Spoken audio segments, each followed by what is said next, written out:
Hi, this is Miss Enfield here. Today we are just going to be using Amplify, so go ahead and go to your Clever homepage, click Amplify like the last couple days. To get to Amplify, you're going to click on Microbiome again, and we are on lesson 1.3, Observing Microorganisms. So we're going to start off with one.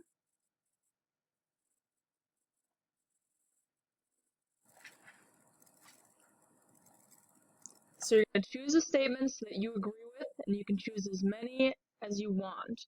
And again, the warm-ups are at the beginning of lessons just to get you thinking, just to get your mind in the science space, if that makes sense. So if you don't get everything 100% correct, that's okay. This is just going to see what you already know or what you already think. Explain why you chose these statements. Now that you guys are done with the warm-up, we're going to move on to activity number 3. We're going to skip over 2. So we don't need to skip on number 2. We're going to move to number 3. And you guys can go ahead and walk through the steps of this. It's kind of like a virtual lab. So this is a simulated laboratory investigation, and we're going to be observing images of bacteria taken from a human hand. So go ahead and pause the video and move through each of these steps, answer the questions, and then go ahead and make sure you click hand in once you're done. Same thing with the warm-up. When you guys finish with the warm-up, you want to make sure you hit hand in, otherwise Miss Croppa and I can't see if you did it or not. So you're going to hit number 3, do the virtual lab, go and pause the video and get that done, and then come back to me once it is complete.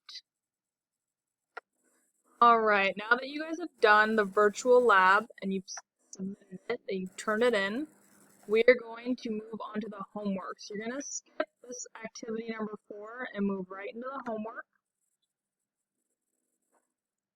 You see on the homework, we have a couple different vocab words that we've learned so far. So your job for this homework assignment is to use each of these words and as many sentences as you need, but it has to be no less than at least 3 sentences.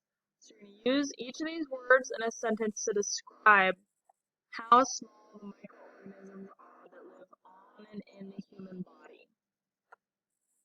So go ahead and video and complete the assignment, and then go ahead and come back and we have the last thing to go over. So go ahead and pause the video, type up your answer using each of these words, and then click hand in once you're done.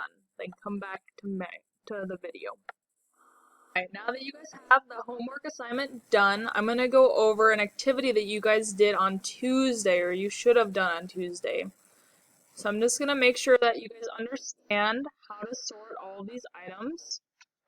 So the job was to organize them from smallest to largest, and then to place what you thought was visible and microscopic on this side of these arrows. And then I have just these units in here to kind of get you guys familiar with them, but they don't matter as much as the pictures do. So here we have the ant, which we know is the biggest. So he is in the visible side, and he is the largest object. And we know that he's also somewhat close to a centimeter.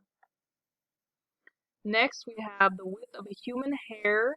So this, you can see hair with the naked eye. It looks really small, but you can see it with the naked eye.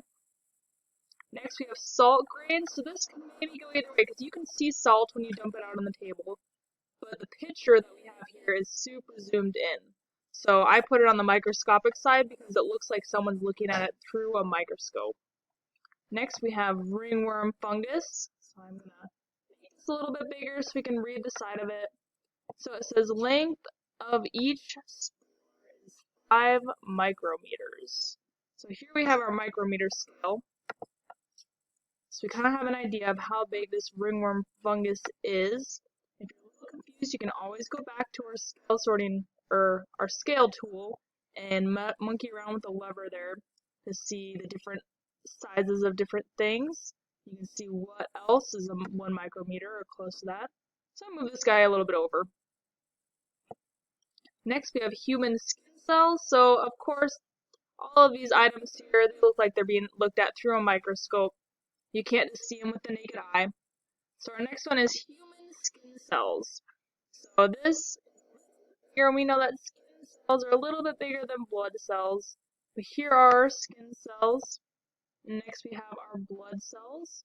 I'll make this one a little bit bigger so you can read some of it. So these are all individual red blood cells, and then we have a few white blood cells mixed in there. Next we have the width of a DNA strand. We know that each cell has its own DNA, so this is going to be a little bit smaller than a cell. And we have E. coli in there. And again, you guys can go back to that scale tool and monkey around, and a lot of these are used as examples on the scale tool. So if you have any questions about it, you can go there and double check them. And then for our smallest item, we have a water molecule. We know this is an H2O, so we have 2 hydrogens and an oxygen. Good old water. So this is 3 atoms total. They're very small, and you need a very fancy microscope to even look at them. And all of these guys here, you can use a normal laboratory microscope, but not for a water molecule. So hopefully this clears up any questions that you guys had about your sorting activity. And you should be done for the day so long as you submitted your homework assignment on Amplify and went over the virtual lab and then the warm-up. So I hope you guys have a great day, and I will talk to you again tomorrow.